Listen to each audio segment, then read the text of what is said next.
जय हिंद छात्रों, क्या हाल है।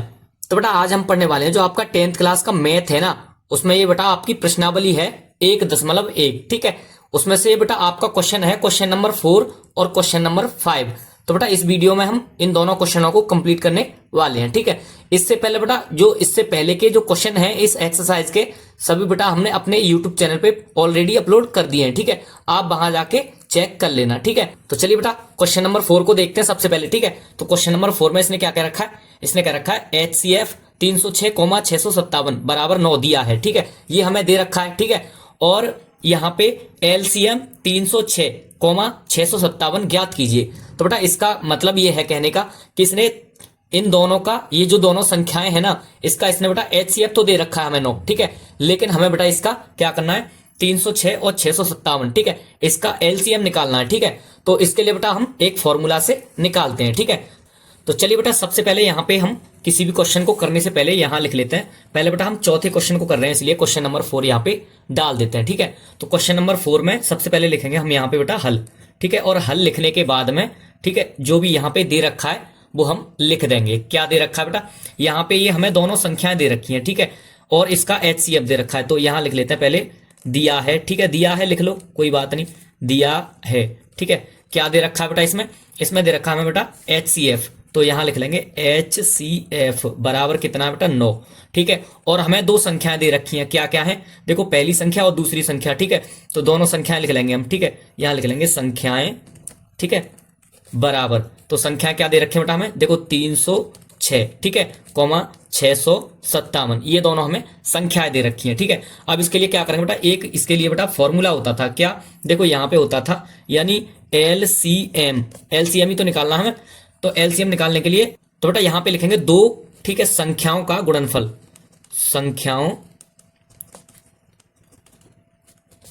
का गुणनफल। ठीक है, गुणनफल। ठीक है, और यहां पे बेटा गुणा में होता था HCF। ठीक है, लेकिन हम HCF को इधर भाग में डिवाइड में आ जाएगा। ठीक है, तो यहां पे HCF। ठीक है, यहां पे ये समझ लेना, ये उसी से लिया है। ठीक है, LCM गुणा HCF बराबर दो संख्याओं का गुणनफल। ठीक है, जो भी अपना होता था। ठीक है, तो यहाँ पे अब क्या करेंगे बेटा, यहाँ पे जो भी मान है हम लगा देंगे। ठीक है, तो LCM तो हमें निकालना ही है, LCM बराबर दो संख्याओं का गुणनफल क्या है बेटा, इन दोनों का गुणा कर देंगे। ठीक है, तो यहाँ पे देखो 306, ठीक है, गुणा में 657 है ये। ठीक है, और बट्टे में क्या है HCF, और HCF कितना बेटा 9, तो यहाँ पे 9 लिख देंगे। ठीक है, अब क्या करेंगे, इनका कैलकुलेशन कर लेते हैं बेटा। ठीक है, तो कैलकुलेशन करने के लिए इसमें 9 से भाग दे दो। ठीक है, तो ये कितनी बार कटेगा बेटा, ये कटेगा देखो 9 तिया 27। ठीक है, कितना बच्चा 3। ठीक है, और यहाँ पे 6 बचे। ठीक है, तो ये कितना हो गया 36 हो गया, 9 चौके 36। ठीक है, तो यहाँ पे ये 34 बार कट गया। अब क्या करें बेटा, इसके बाद थोड़ा सा इसको ऊपर कर लेते हैं पहले तो। ठीक है, ऊपर करने के बाद में अब देखो क्या करना है बेटा, यहाँ पे ना इसका गुणा कर देना है, इसमें 657 में 34 का गुणा कर देंगे, तो LCM। ठीक है, बराबर, तो ये कितना हो जाएगा बेटा, यहाँ पे 34 का जब हम इसमें गुणा करेंगे तो ये आ रहा है बेटा अपना 12,338। ठीक है, ये 38 है बेटा। ठीक है, दोबारा लिख देते हैं इसको साफ करके, तो बेटा इसको दोबारा लिख देते हैं। ठीक है, सही से, ये गलत हो गया थोड़ा मिस्टेक। देखो LCM बराबर 12,300, ठीक है 38, यही क्या आ जाएगा बेटा, इसका आंसर हो जाएगा। ठीक है, क्या आंसर। ठीक है, अब यहां से ये क्वेश्चन नंबर 5 है बेटा। ठीक है, 4 तो अपना कंप्लीट हो चुका है। इसमें कह रहा है जांच कीजिए कि क्या किसी प्राकृत संख्या n के लिए संख्या 6 की पावर n यानी 6 की घात n है, अंक 0 पर समाप्त हो सकती है।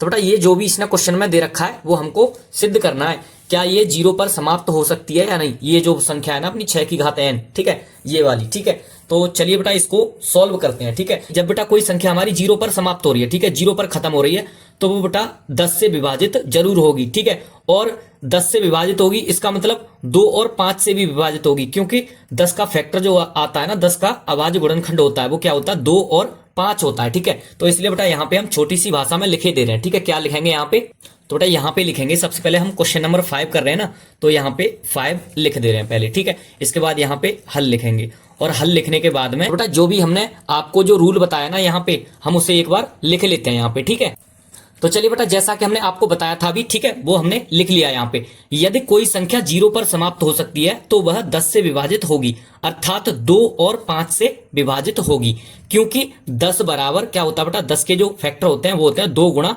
5, ठीक है। 2 से विभाजित होगी या 5 से विभाजित होगी या इन दोनों से विभाजित होगी, या इसके अलावा अगर इनमें कोई और भी संख्या आती है ना तो वो बेटा फिर 0 पर समाप्त नहीं हो सकती, ठीक है। तो इसलिए क्या करेंगे बेटा, यहां पे जो भी हमें संख्या दे रखी थी उसको हम लिख लेंगे। देखो क्या थी, 6 की पावर n, ठीक है। तो यहां पे हम लिख देंगे, देखो 6 की पावर n के, ठीक है, अभाज्य गुणनखंड कर लेते हैं पहले इसके, ठीक है, के अभाज्य गुणनखंड, ठीक है, गुणनखंड, ठीक है। इसके गुणनखंड जब हम करेंगे बेटा तो क्या आएंगे, देखो इसमें 6 है, ठीक है, तो 6 के फैक्टर होंगे यहाँ पे, देखो यहाँ पे होंगे 2 गुणा 3, ठीक है, 2 गुणा 3 हो जाएंगे। अब इसकी पावर n लग रही है तो n लगा दी हमने यहाँ पे, ठीक है। तो बराबर क्या आ जाएगा बेटा, ये हो जाएगा अपना 2 की पावर n, ठीक है, गुणा 3 की पावर n, ठीक है। तो और सिंपल भाषा में समझाया तो बेटा इसका मतलब यही है कि यहाँ पे देखो अभी हमने जो बताया था ना, यहाँ पे क्या बताया था, 2 गुणा 5, ठीक है, या तो 2 आना चाहिए या 5 आना चाहिए, ठीक है, या फिर दोनों होनी चाहिए, ठीक है। लेकिन इनके अलावा अगर और कोई आता है, देखो यहाँ पे 2 तो है, ठीक है, 2 तो मिल गया हमको, लेकिन बेटा क्या है, इसके साथ में 3 है। जब इसके साथ में 3 मिल जाएगा ना तो बेटा ये जाहिर सी बात है, ये ना तो 2 से विभाजित होगा और ना ही 5 से विभाजित होगा, ठीक है, क्योंकि और ना ही ये 2 और 5 यानी इनका जब गुणा करेंगे 10 से विभाजित होगा, ठीक है। तो इसका मतलब क्या है, इसका मतलब यही है बेटा कि जो 6 की पावर n के जो अभाज्य गुणनखंड है ना, ठीक है, गुणनखंड में 5 नहीं है, ठीक है, तो इसलिए 6 की पावर जो n है 5 से विभाजित नहीं होगी, ठीक है। तो यही चीज हमें लिखनी है यहाँ पे, ठीक है। तो यहाँ लिख लेते हैं बेटा। तो बेटा जो भी बात हमने आपको यहाँ पे जो समझाई थी ना, क्योंकि यहाँ पे 6 की पावर n के अभाज्य गुणनखंड में क्या नहीं है बेटा, 5 नहीं है, ठीक है। यहाँ पे 2 तो है, ठीक है, लेकिन मगर 5 नहीं है यहाँ पे। तो इसका मतलब यही है, इसलिए 6 की पावर जो n है ना, 6 की घात n है, 5 से विभाजित नहीं होगी। और इसलिए हम यहाँ पे बेटा लिख सकते हैं, क्या लिख सकते हैं बेटा यहाँ पे, इसलिए हम यहाँ पे लिख सकते हैं, अतः किसी भी प्राकृतिक संख्या n के लिए, ठीक है, 6 की पावर n, ठीक है, अंक 0 पर समाप्त नहीं हो सकती। ये बात हमको लिखनी है, ठीक है, आंसर में। तो बेटा मेन आंसर में हमें यहां पे यही लिखना था, क्या लिखना था, किसी भी प्राकृतिक संख्या n के लिए 6 की पावर n अंक 0 पर समाप्त नहीं हो सकती है, ठीक है। और बेटा इससे अगर एक और आसान भाषा में समझाया ना तुम्हें, ठीक है, अगर किसी भी संख्या की पावर में, ठीक है, या तो उसकी पावर 2 हो या उसकी पावर 5 हो या दोनों का गुणा करके पावर यानी 10 हो, ठीक है, तो इसका मतलब यही है कि यहाँ पे जो भी हम अभाज्य गुणनखंड करते हैं ना, इनके फैक्टर करते हैं, या तो 2 आए, ठीक है, या 5 हो या 10 हो, ठीक है।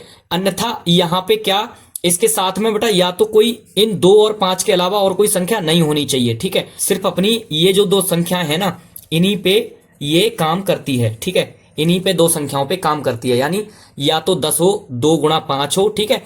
तो यही था बेटा समझाने में। अगर थोड़ी बहुत आपको बेटा कहीं दिक्कत आई हो या कोई डाउट हुआ हो, ठीक है, तो हमें कमेंट बॉक्स में कमेंट कर देना। तो बेटा आज की वीडियो में बस इतना ही था। अगर वीडियो पसंद आई हो तो वीडियो को लाइक कर देना, चैनल को सब्सक्राइब कर लेना, ठीक है। तो चलते हैं बेटा, मिलते हैं अगले वीडियो में।